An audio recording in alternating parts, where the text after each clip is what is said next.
They thought she was just an old soldier, wandering into a modern training camp.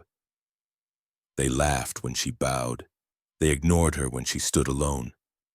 But just 3 days later, they were the ones bowing to her.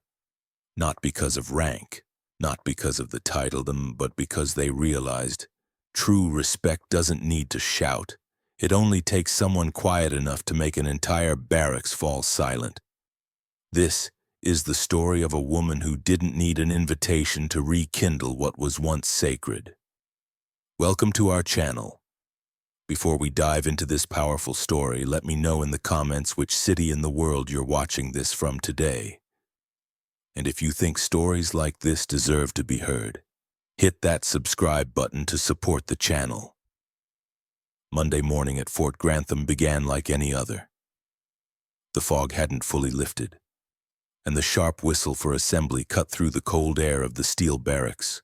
New recruits, dressed in crisp, freshly issued uniforms, lined up neatly, awaiting the week's first training session.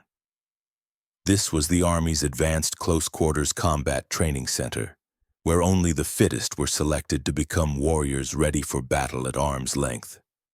With skills in control, suppression, and survival in situations with no time to think, there was no room for error, and even less for weakness. In that rigid, disciplined world, a woman walked in. She was 35. Her face wasn't old, but it wasn't young either. A hardness marked her cheekbones, her dark eyes carrying more weight than her years might suggest. She came alone. No one introduced her. No one knew who she was.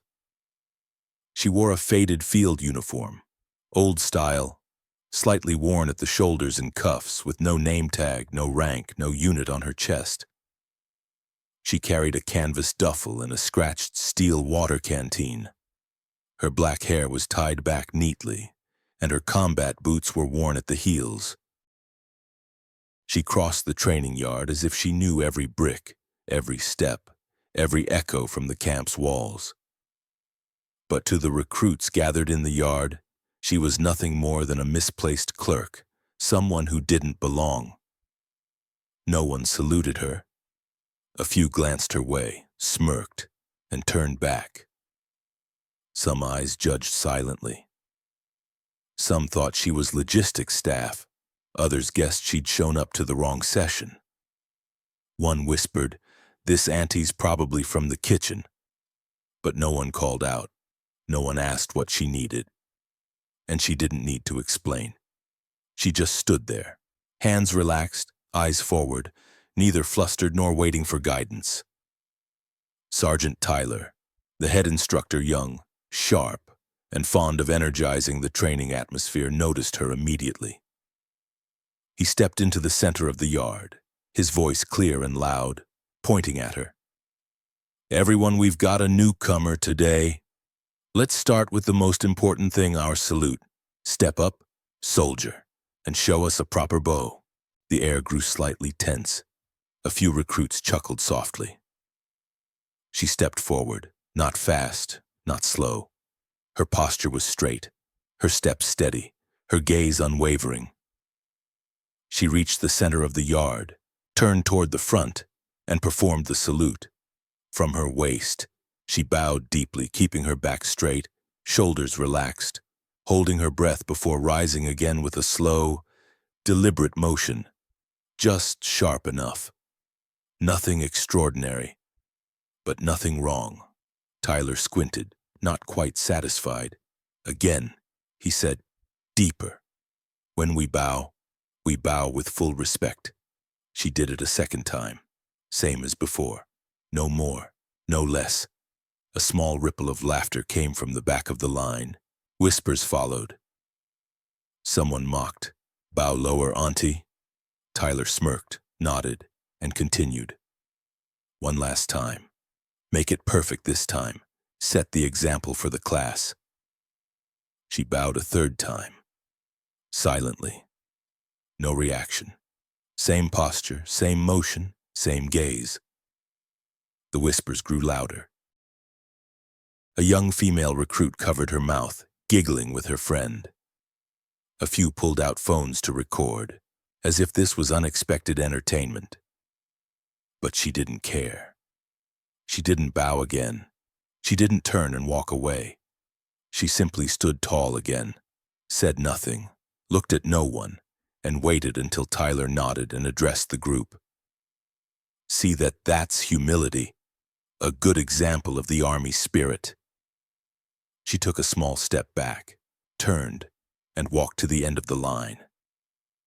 No one moved to make room. She didn't need them to. She found a small space, just enough, and took her place in line, hands in position, eyes forward. No one asked her name, no one asked where she was from. No one realized that her bow wasn't the first time she'd performed it on this very yard, 20 years ago, in this same spot. She had bowed, and back then, the entire yard had bowed back. But today, no one recognizes her. No one remembered, and she didn't need them to. She hadn't come to be welcomed. She had come to observe, to see what remained of the place that once forged true soldiers. Because some things don't need to be named. They just need to stand there and wait for the right moment to reveal themselves. Fort Grantham wasn't like other standard training centers. It was built as a closed, rugged combat simulation base where every concrete wall echoed with the sound of boot heels, where every drill was scored by time, endurance, and lethal reflexes. The training areas were divided into zones from simulated strikes to bare-handed close combat, each equipped with surveillance cameras, heart rate monitors, and LED boards displaying data after every exercise. This was no place for those expecting pity or empty praise. That's why the presence of a 35-year-old woman, unintroduced, not in standard uniform, with no name tag, grew more out of place with every passing hour. For the first 2 days, she wasn't assigned to any training group.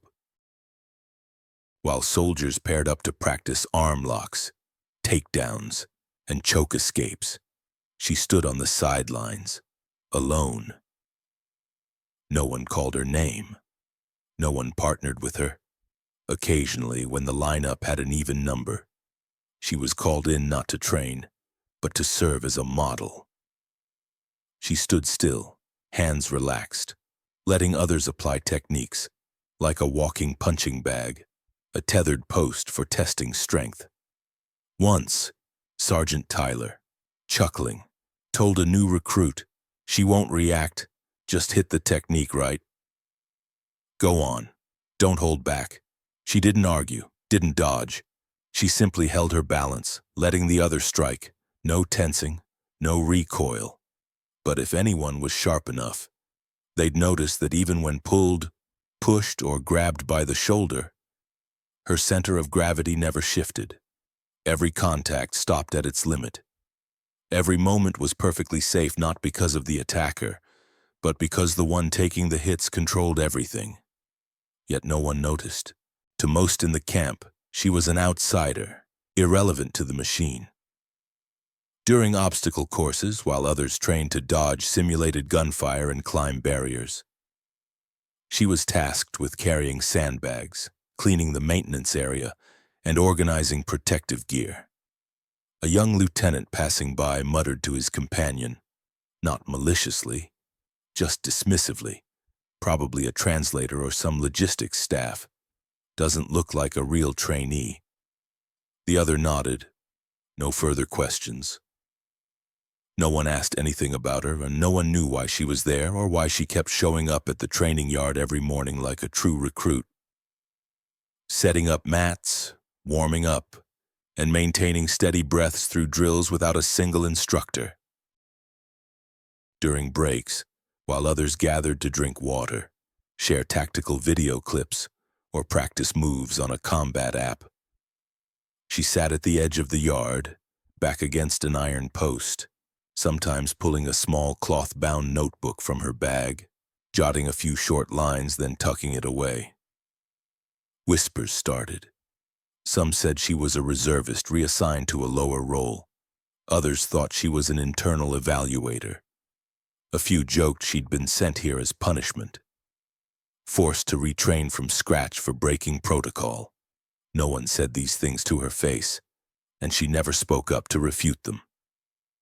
She was just there, every day, on time, fully present, training alone, holding her place in line, though her name was never called. In one session, during a two-person reflex drill, the lineup was even again. Tyler called her up. She stood still, listening. Her partner was a young, eager soldier, brimming with energy. He was told to execute a low strike, then immediately lock her arm from behind an advanced move. The first attempt, his lock was off-center. She adjusted slightly with her stance, and his weight shifted off balance. Tyler didn't notice. The second time, the strike came too close to her ribs, slightly off toward her liver. She stepped back half a pace instinctively but stayed still. Tyler nodded. Good. Keep going. The third time. She was pulled harder, but her breathing remained steady. No counterattack. No force. Yet no one realized that to take a hit without reacting, while staying balanced, was harder than striking itself. She hadn't come to win. She hadn't come to prove anything. She was only doing the one thing she believed in: maintaining technique and dignity, even when dismissed. Fort Grantham used to forge soldiers through silence, through sweat on old concrete, through falls with no audience. But now, every test was filmed. Every session had someone shouting to stand out. And in every glance, she saw it clearly: this training camp was becoming a performance, where the loudest, the flashiest, were deemed worthy. She knew this, yet she didn't leave, didn't react, didn't skip a single drill. Because sometimes the only one preserving a place's original spirit isn't the one chosen, but the one cast aside who still chooses to stay, to stand tall, and not waver a single step. The low-tier barracks at Fort Grantham sat next to Training Field 3, a place with no air conditioning, no common room, just a row of stark concrete buildings with small, frosted glass windows. Room 17, at the far end, was quiet, like a forgotten storage closet.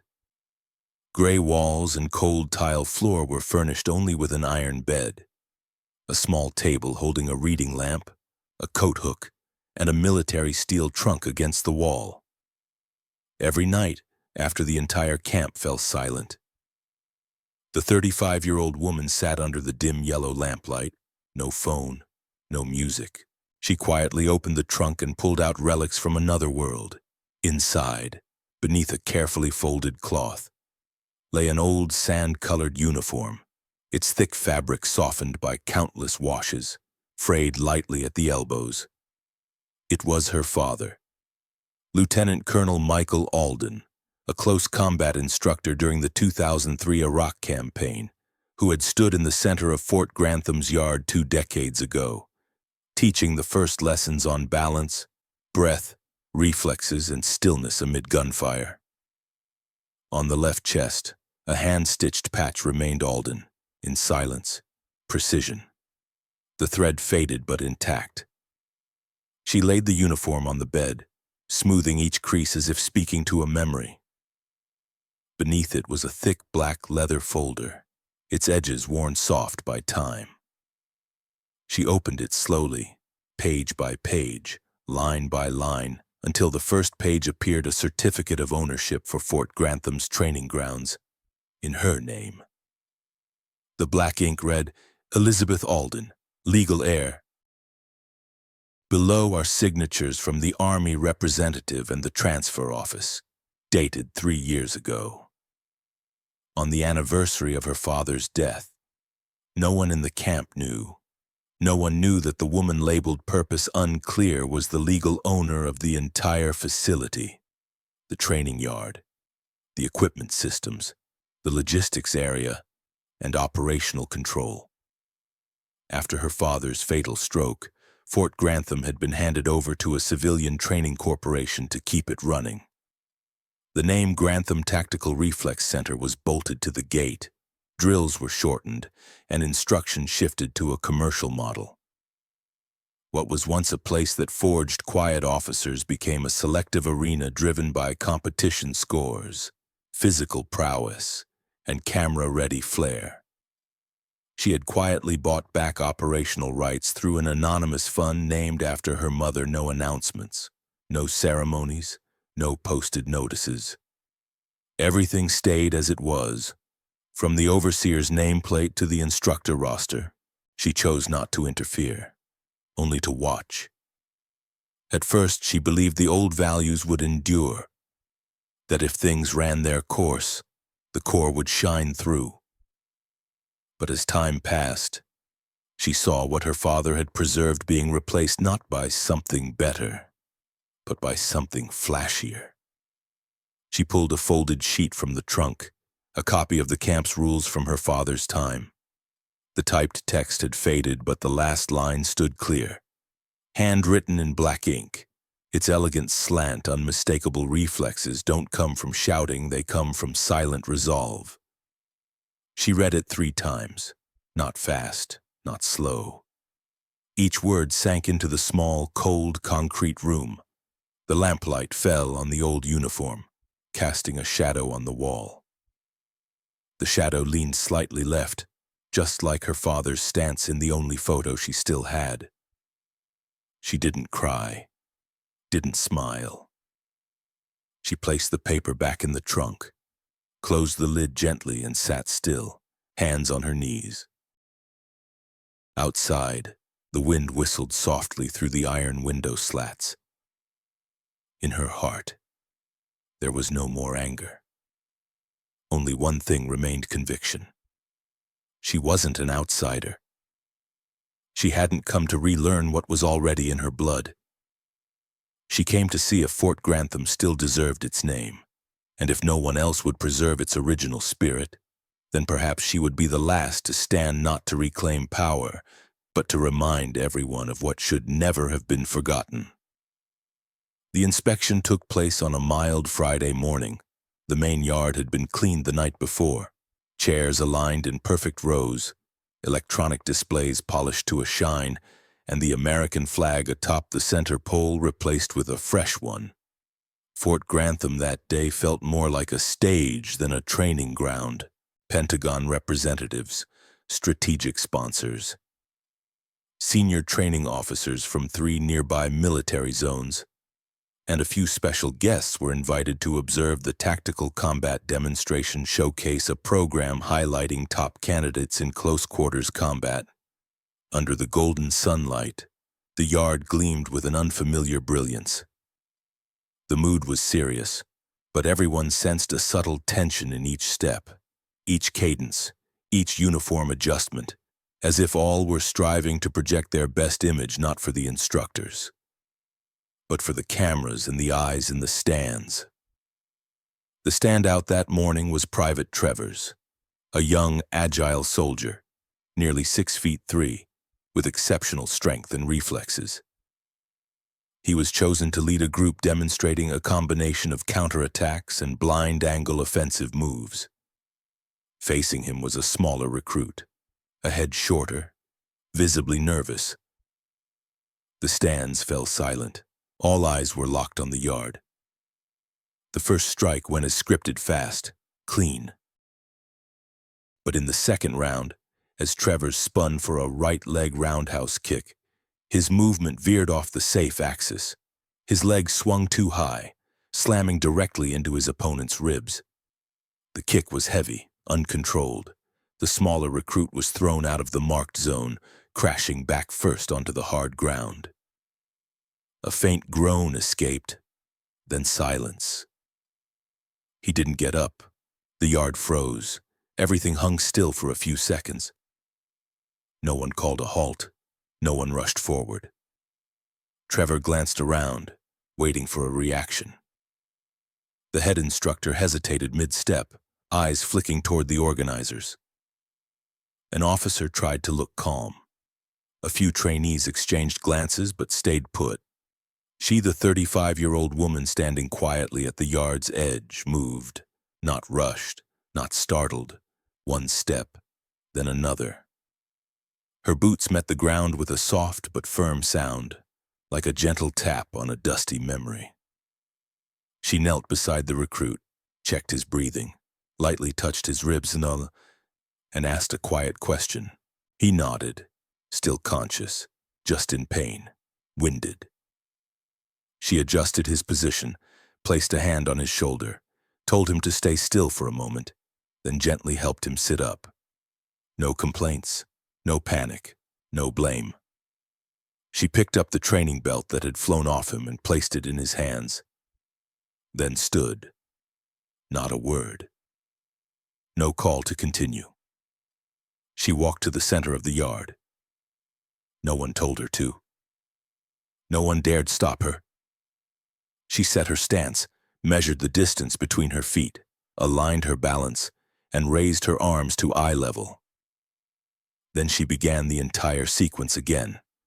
The movement, the pivot, the hip twist, the counterstrike, not fast, not slow, but precise to every detail. Each step, each turn, each arm motion followed the Army's tactical reflex standards exactly. Nothing flashy, nothing extra. When the final kick stopped short of the ground, she held the pose for a second, then lowered her arms and stood upright again. No one clapped. No cheers broke out. But the eyes of the entire camp had shifted, not because of the strikes, but because of the certainty in her every move, undeniable, unrehearsed.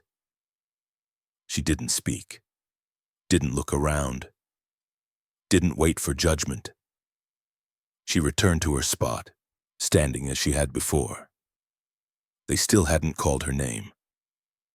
But from that moment, something had changed, not loudly, but unmistakably. The Fort Grantham training yard had never been so quiet. After her wordless demonstration, the entire camp seemed caught in a limbo of confusion and uncertainty. The 35-year-old woman stood at the yard's edge, silent, sunlight slanting across her shoulder, casting a long shadow on the brick ground. A few whispers started. Some officers exchanged glances, trying to piece together a memory from her movements, but no one could put it into words. Sergeant Tyler stood frozen, clipboard in hand, no longer looking anywhere. Sponsors shifted in their seats, and a few Pentagon delegates adjusted their glasses. Not because of the glare, but because something had just surpassed every briefing they'd been handed. In that moment, a man's voice broke through from the back row. Deep, effortless, but sharp enough to cut the entire space. Officer Callahan. All heads turned. An old colonel stood, his posture straight as a flagpole, face weathered by sun, his old uniform pressed to perfection. He said nothing more. He just walked forward slowly, his eyes never leaving her. She didn't respond, didn't deny. She only tilted her head slightly, her gaze brushing his, then fixed on the flagpole at the yard's center. A military aide entered from the right corridor, holding a dark leather folder. He approached the training table, opened the folder, and laid out each document on the flat surface. She hadn't requested it, hadn't announced it, but the time for hiding was over. The certificate of ownership for Fort Grantham is named to Elizabeth Callahan. The transfer contract was signed 3 years ago, the red seal of the Western Command. Documents detailing operational control. Personnel changes and program adjustments are all stamped and verified. A senior commanding officer leaned in, scanning each page. His face didn't change, but his grip tightened visibly. Tyler stood stunned. A young officer behind him tried to smile, but his lips trembled. Someone muttered, "No way." Another whispered, "She owns the camp." No one could argue. Every reaction now was just a futile denial against a truth signed and sealed. She walked to the banner hung across the yard, a large tarp with bold red text. Technique, speed, communication. A new slogan, raised less than a year ago, was proposed by the new training team. She reached up and took it down, not yanking, not showing disdain, just unhooked each clasp gently, like peeling away a layer of misplaced dust from a place that once held meaning. Behind the tarp, an old wall emerged, still bearing the nail marks of a previous sign. And there, a faded inscription came into view. Words her father had carved by hand, even an unassuming "Don't shout, win with silence." No one spoke, but the air in the yard slowed. Each breath seemed to settle, each gaze no longer outward but inward. She didn't look around for approval, didn't make a single statement. She stepped back, standing straight between the two slogans, one just removed, one just revealed, and let others decide what was real. A few recruits began to see her differently, not because of her authority, but because of something in her stance, which is still, yet not passive, resolute, yet wordless. People think only those with a rank can lead. But in that silence, she reminded them of something else. Some don't need a title to guide. They just need to stand in the right place, at the right time, and their presence alone will shine through. No shouting, no point. Because sometimes a quiet presence is the only thing that makes an entire camp step back and look at itself. The morning after, Fort Grantham's barracks weren't as noisy as usual. The previous day's events lingered, not in what was announced, but in what no one could explain. Everyone arrived a little earlier. No one mentioned the performance. No one asked about titles or ownership. But the way they looked at the 35-year-old woman had changed. They no longer glanced past her. They began to see her. She still wore the old uniform, still walked in faded combat boots. But this time no one mistook her for logistics, an observer, or a stranger. Her presence carried weight, not from a title but from something deeper, something they hadn't been taught with words. In the yard, the old banner had been cleaned. The words "Don't shout, win with silence" now hung front and center. No longer hidden behind a tarp, at its base, a new dark metal plaque had been set up overnight, engraved with another line: "Warrior spirit, no performance." She stood facing the plaque. She didn't turn her back on anyone, nor did she step into the yard's center as she had yesterday. She only called a name, clear, not loud, but enough for all to hear. Lieutenant Erica.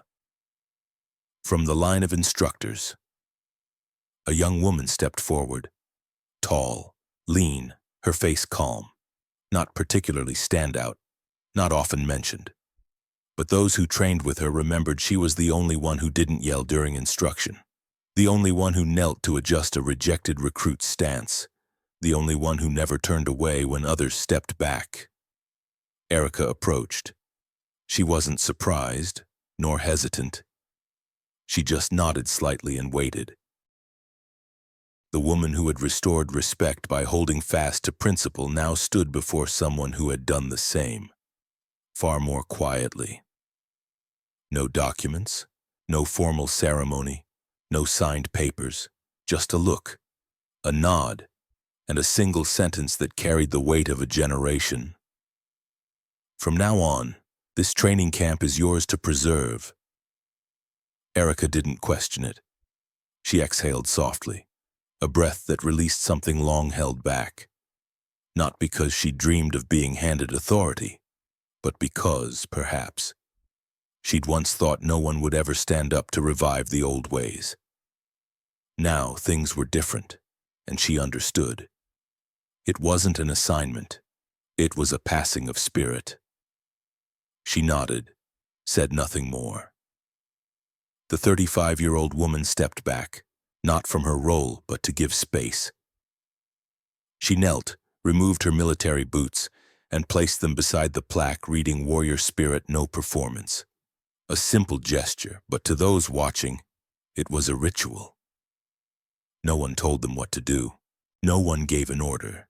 But from the front line, a young recruit bowed his head, then a second, then the entire row. All at once, they leaned forward, bowing to her, not for a title, not for power, but because they'd witnessed something no training manual could capture. Respect can't be forced. It must be awakened. And for the first time, Fort Grantham bowed in a reflex no one commanded. She didn't smile, didn't shed a tear. She only scanned the yard once, her gaze slow, deep, not probing but memorizing. Then she turned, walking toward the shade by the eastern brick wall. She didn't head for the gate, didn't leave the camp, because what she needed to give, she had given. But what she preserved was still there, and never abandoned. The afternoon settled over Fort Grantham slowly. The last sunlight slipped through the iron fence, painting long streaks across the dusty ground. The barracks grew unusually quiet, no assembly whistle, no commands. Only the soft wind brushing the tin roofs and the steady sound of a single pair of footsteps crossing the brick yard. The 35-year-old woman walked slowly down the corridor, unhurried, not looking back. Her faded uniform remained crisp, her familiar canvas bag in hand, no combat boots on her feet, just thin socks marked by the wear of countless training days. There was no farewell. No one saw her off, but everyone knew she was leaving. Not because she was pushed out, but because everything that needed to be passed on had been. As her hand touched the eastern side gate, a small voice called from behind, a young woman's voice. Timid. "Ma'am, you forgot your canteen." She paused, turned slowly. A young female recruit with her hair tied high ran toward her, clutching the old metal canteen she'd left near the flag stand. She took it, her eyes resting on the girl for a few seconds. No, asking her name. No profound words, profound.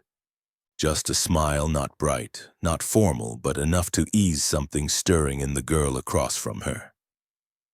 The young recruit took a breath, looked up, then asked softly, "Will you come back?" She answered, her voice low, steady, without forcing emotion. "Just once. From now on, it's your part.